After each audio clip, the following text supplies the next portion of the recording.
పరమశివుడు పార్వతీదేవితో అంటాడు, ఓ పార్వతీ, కాశీపట్టణానికి ఉన్నటువంటి వైభవం ఏమిటో తెలుసా?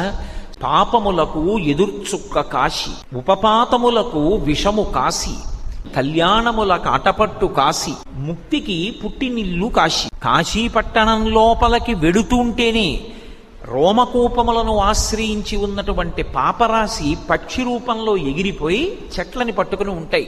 మళ్ళీ వాడు బయటికి వస్తాడేమోనని 9 రాత్రులు కాశీపట్టణంలో ఎవరు పొలిమేర దాటకుండా గడుపుతారో ఇక వాడు మళ్ళీ 9 నెలలు అమ్మ కడుపులో పడుకోవలసిన అవసరం పోయింది. కాబట్టి ఇక ఆ పాపములు ఆ వ్యక్తిని పట్టుకుని ప్రయోజనం ఉండదు. కాబట్టి ఇక ఆ పాపములు అక్కడతో వెళ్ళిపోతాయి, ఇక వ్యక్తిని పట్టుకోవు.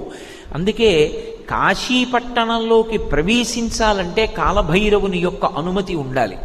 అటువంటి వైభవం కలిగినటువంటి కాశీపట్టణం పాపములకు ఎదుర్చుక్క కాశీ,